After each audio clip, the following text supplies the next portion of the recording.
Namaskar. Today's topic is Hahn-Banach theorem. And as per syllabus, this is for the students of MSc Maths 4th semester. In this, we study an important theorem, Hahn-Banach. For this, first we have to define first functional. A functional is a continuous linear transformation T from N to R or C is said to be functional on N. Here R or C are the real number or complex numbers. So thus the set B and R or B and C denote the set of all functionals on N, and again these will be norm linear spaces.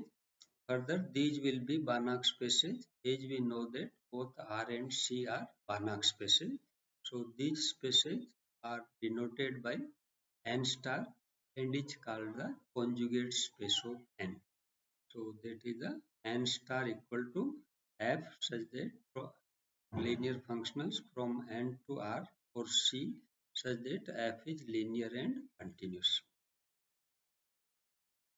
So the norm of a functional can be defined as norm of the F equal to supremum modulus of the fx such that x belongs to N and norm of the x is less than equal to 1, and this is also equal to infimum of the k such that k greater than equal to 0 and modulus of the fx is less than equal to k norm x for all x belonging to N. So we have defined the linear functionals for the conjugate space.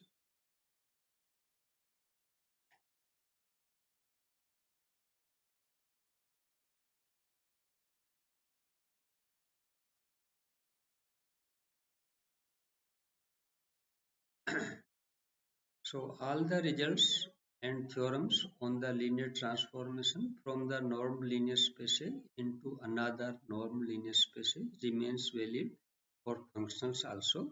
Thus, if f n to r or c, then as in the previous theorem we have proved that f is continuous if and only if it is bounded. So this result is also valid for functionals. And if f is continuous at x belongs to N, then it is continuous at each point of the N.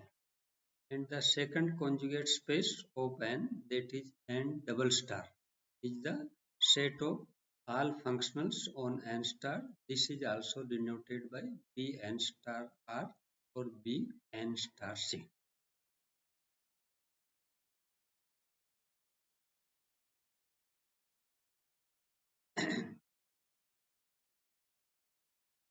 Now we shall discuss the most important theorem known as Hahn-Banach theorem. Its major implication is that any norm linear space is rich in supply of the functionals, and the theorem asserts that any functionals defined on a linear subspace of a norm linear space can be extended linearly and continuously to the whole space while the extension preserve norm. And its proof is complicated. Therefore, we have to prove first lemma and then we will prove the theorem. So we start with the lemma. This lemma statement of the lemma is let M be a linear subspace of a normed linear space N and let F be a functional defined on M if x0 is a vector not in M. And if m0 equal to m plus x0 equal to x plus set of all such combination of such vectors x plus ax0 such that x belongs to M and A belongs to R set of real number is the linear subspace spanned by M and x0. Then F can be extended to a functional f0 defined on M0 such that norm of the F0 equal to norm of the F. Its proof of the lemma is little bit lengthy and therefore we show only the proof, and I do not dictate all the proof, all steps for the. So we prove the lemma for real and complex scalars separately. So in the case 1, we consider that N be a real norm linear space. So since x0 is not in M, each vector W in M0 is uniquely expressible in the form of W equal to x plus a x0 with x belonging to M.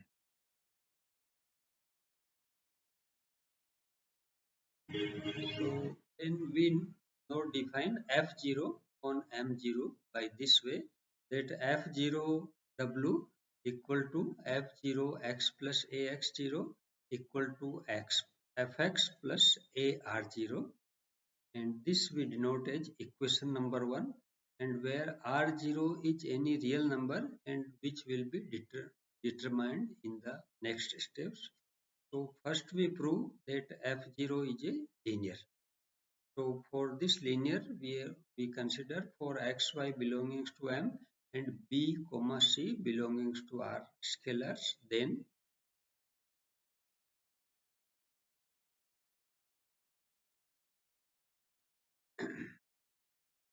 we can easily calculate that F0 be x plus AX0 plus CY plus AX0. Then by the property of combinations, this we can write as F0 BX plus CY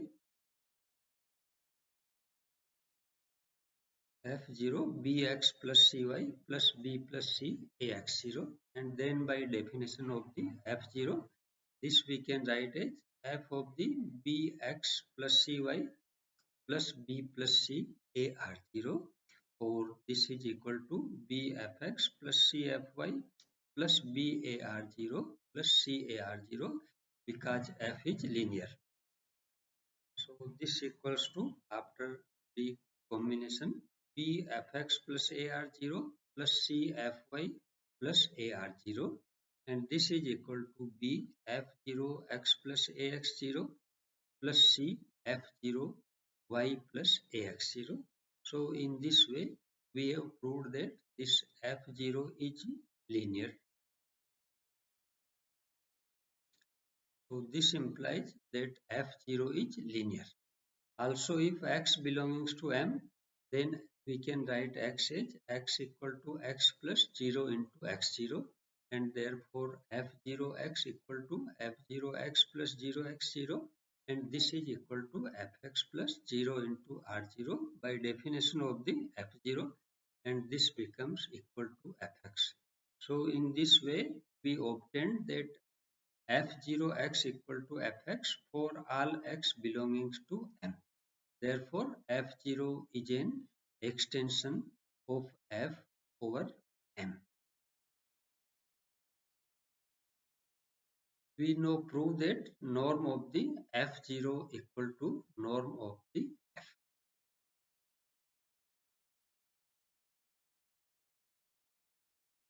So we have first that norm of the F0 by the definition of the norm. This is equal to supremum F0x such that x belongs to M0 and norm of x is less than equal to 1. Then we consider here for M. Then because M0 is the superset of M, therefore here are greater and equal to sign, and this is equal to supremum Fx such that x belongs to M, norm of the x less than equal to 1. So in this way we obtained that norm of the F0 is greater and equal to norm F. So this will denote as question number A.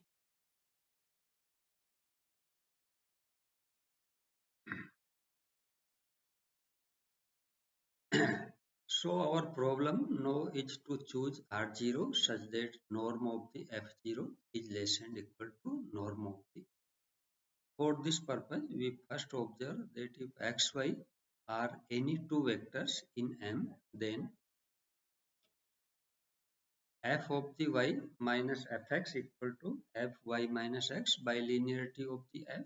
This is less and equal to fy minus x, and this is modulus of the fy minus x, and applying the definition of the norm, this is less than equal to norm f norm y minus x.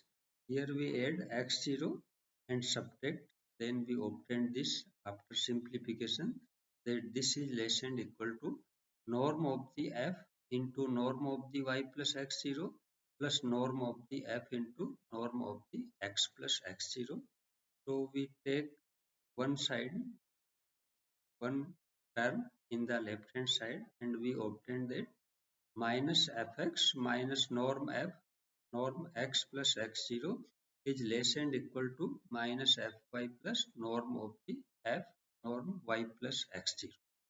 And since this holds for arbitrary y and x belonging to M, we can write this as, for x equal to y, supremum of the minus fx minus norm f x norm x plus x0 x such that x belonging to M is less than equal to infimum minus fx plus norm f into x plus x0 such that x belongs to M. So now we choose R0 such a real number such that this real number lies between these two numbers. So we have supremum of the minus fx and so on is less than equal to R0 is less than equal to infimum of the minus fx plus so on. So now it follows that minus fx minus norm of the f y plus x0 is less than equal to r0 less than equal to minus fy plus norm of the f y plus x0 for all y belonging to M. So this we denote the equation number 2. With this choice of r0, we shall prove that norm of the f0 is less than equal to norm f. So we let here w equal to x plus ax0 be an arbitrary vector in M0 and putting y equal to x upon a in 2, where a is non-zero number. So we obtain, after putting this in 2, we obtain this a and denote this as equation number 3. So we consider two cases, either a is greater than 0 or a is less than 0. So first, if a is greater than 0, then right hand inequality in 3 gives us r0 is less than equal to minus 1 by a fx plus 1 by a norm f into norm of the x plus ax0, or after multiplying a, we obtain this as fx plus ar0 is less than equal to norm f norm x plus ax0, and as by definition of the f0, this becomes f0 x plus ax0 is less than equal to norm f norm x plus ax0, and in this way we obtained f0 w is less than equal to norm f norm w. So this is the case if a is greater than 0, and second, if a is less than 0, then we use the left hand inequality in 3 to obtain this r0 is greater and equal to this quantity, and simplifying this, then we obtain this as minus 1 by a fx plus 1 by a norm f norm x plus ax0, and age a is because a is less than 0, therefore modulus of the 1 by a is equal to minus 1 by a. So we now multiply both the sides of the above inequality by a, and since a is less than 0, therefore the inequality will be reversed, the sign will be changed.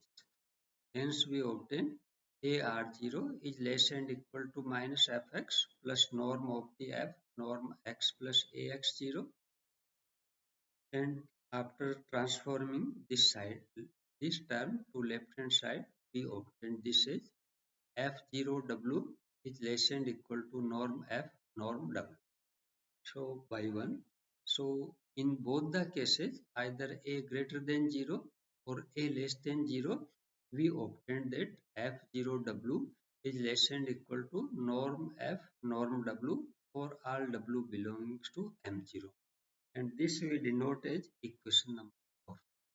So this is the result for A non-zero, and of course if A equal to 0, then we always have norm of the F0 equal to norm of the.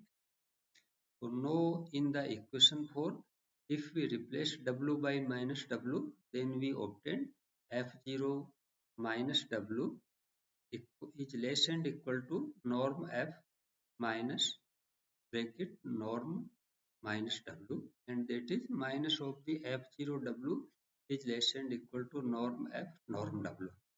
So from the equation 4 and 5 we conclude that modulus of the F0 W is less and equal to norm F norm W, and this we denote as equation number 6.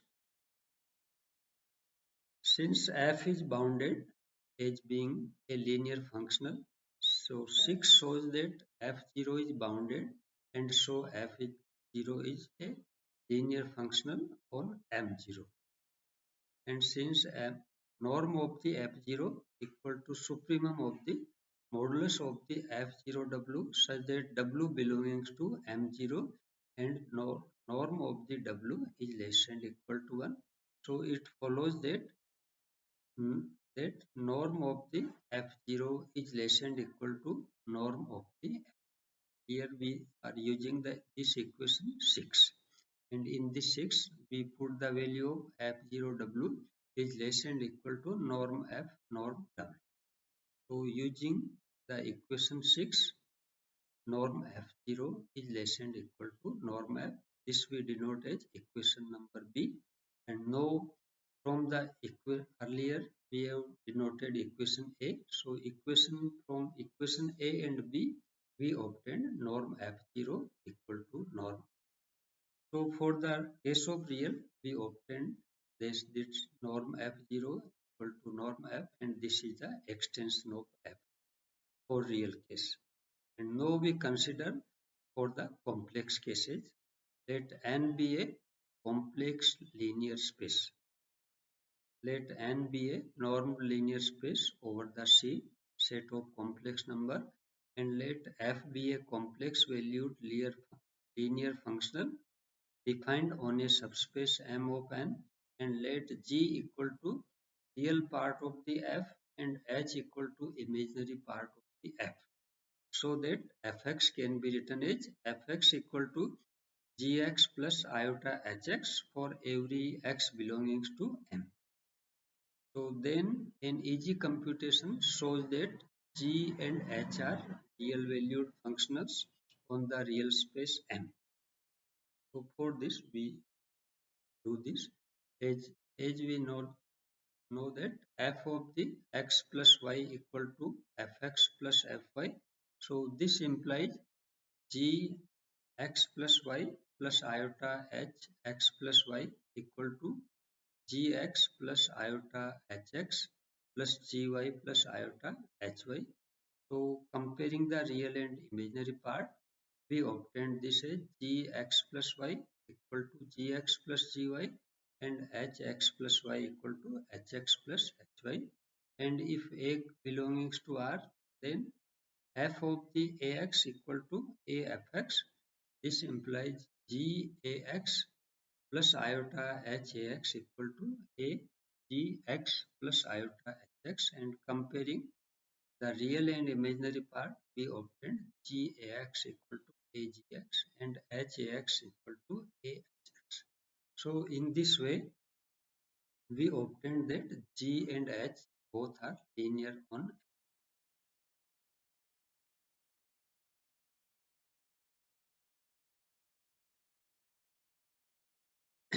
So in this way we have obtained that G and H are linear on M, and further modulus of the Gx is less than equal to modulus of the Fx, and this is less than equal to norm F norm X, and so boundedness of F implies boundedness of the G similarly for H. Hence G and H are real valued linear functionals on the real space M. Also for x belongs to M, we have g iota x plus iota h iota x equal to f of the iota x, and as f is linear, we can take iota outside, iota fx equal to minus hx plus iota gx.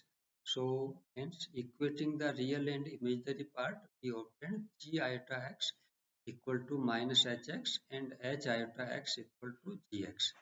So consequently, we can write this fx as gx minus iota g iota x equal to h iota x plus iota hx. So we are having two values of this fx.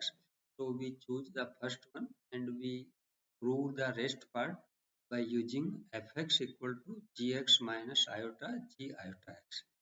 This we denote as equation number 7.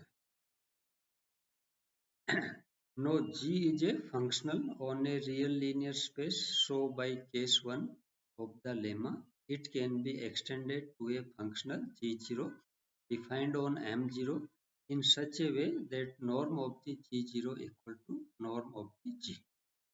So we know define F0 on M0 by F0x equal to G0x minus iota G0 iota x. So it is easy to see that F0 is linear on the complex space M0 such that F0 equal to F on M. So we see this in this way. Then F0 x plus y equal to, by definition of the, by defining definition of F0, G0 x plus y minus iota G0 iota x plus iota y. So a G0, applying the property of the G0 and simplifying this, we are able to obtain this equal to F0x plus F0y. And similarly, if A and B belongs to R, then F0 A plus iota B x equal to, after simplification and using equation 7, we obtain A plus iota B F0 x. So in this way, we obtained that F0 is linear on complex linear space M0. Also G0 equal to G on M implies F0 equal to F on M. And now it remains to show that norm of the F0 equal to norm of the F. So for this, let x belongs to M0,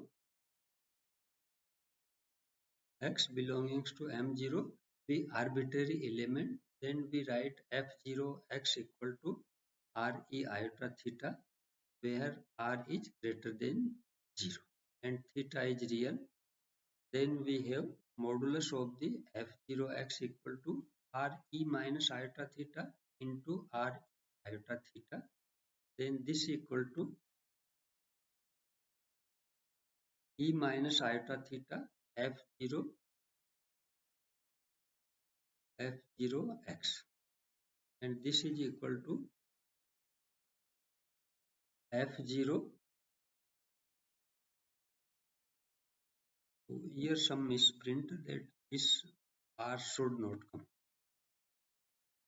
This modulus of the F0 x is the real part of the this, therefore this is equal to R. So we multiply and divide by E iota theta.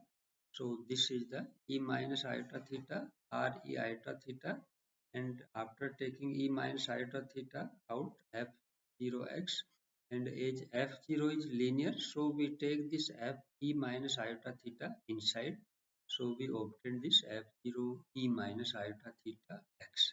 And as this quantity is real, therefore this we can write as G0 E minus iota theta x, and this is less and equal to modulus of the G0 E minus iota theta x, and this is less and equal to norm of the G0 E minus iota theta x.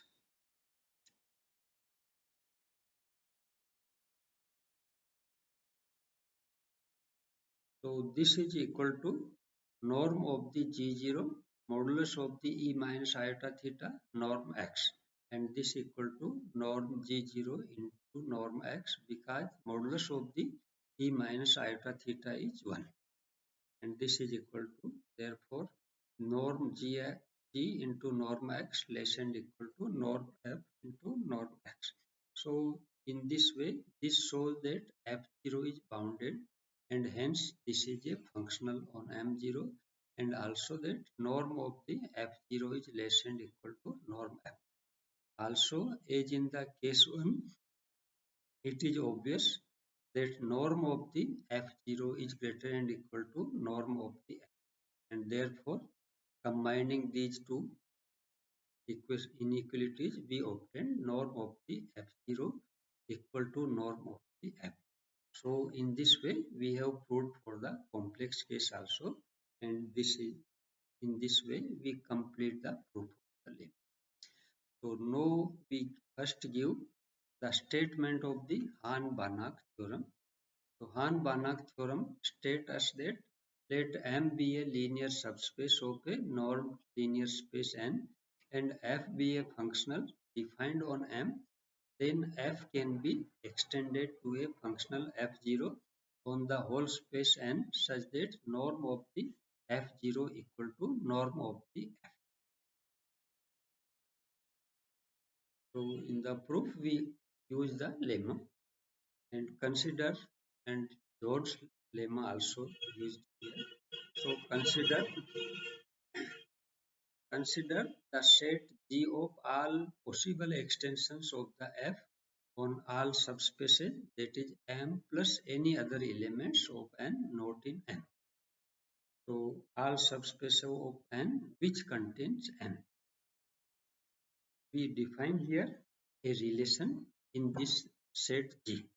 Let F1, F2 belongs to G, and we define the relation less and equal by saying that F1 is less and equal to F2, means that domain of the F1 is contained in the domain of F2, and F1 x equal to F2x for all x belonging to domain of the F.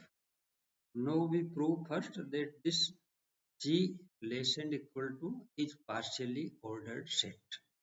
And for this, for the first part, reflexive property, we have F1 is less and equal to F1 for all F1 belonging to G. Therefore, the relation is reflexive.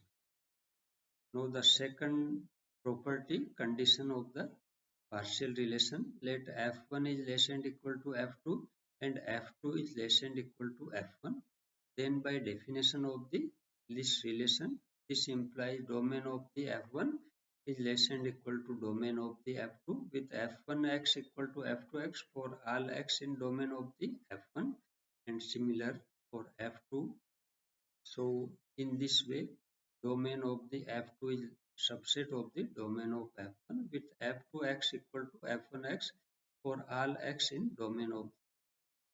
So these two implies domain of the F1 equal to domain of the F2 and F1x equal to F2x.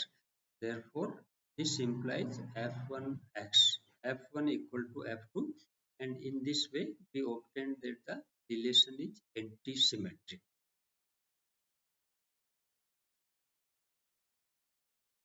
The condition third is transitivity, and for this we let F1 is less and equal to F2 and F2 is less and equal to F3.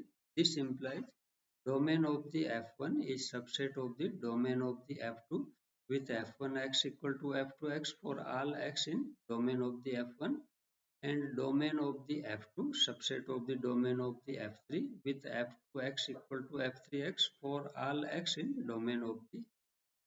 So combining these two, we obtain domain of the F1 is subset of the domain of the F3 with F1x equal to F3x for all x in domain of the F1. So we obtain F1 is less and equal to F3. This implies that relation less and equal to is transitive. So in this way, we have proved all three conditions for the partial relation, and thus therefore this set G is a partially ordered set. Now let G dash be a chain in G, then the union of all domain of F belonging to G dash is the domain of the upper bound of the element of the G dash. Thus, each chain in G has an upper bound. Here we need the Jones lemma. The statement of Jones lemma is that each non-empty partially ordered set in which each chain has an upper bound has a maximal element. So we apply here this Jones lemma. Hence, by Jones lemma, there exists a maximal element in J, and say this is F0. And now we show that this F0 is the required extension of F to the whole space N. If it is not so, then by our lemma, there exists X belonging to N such that X does not belong to M, such that F0 can be extended to M plus X, which is contradiction to be a, that F0 is maximal element of the G. Hence, F0 is the required extension of F to the whole space and such that norm of the F equal to norm of the F0. So, in this way, we have proved this theorem. So, in today's lecture, for that is for the topic Hahn-Banach theorem and considering a lemma here. For more detail, you students can consider a reference book, any reference book on functional analysis. I am Dr. R.P. Somani, Associate Professor in Mathematics. Thank you.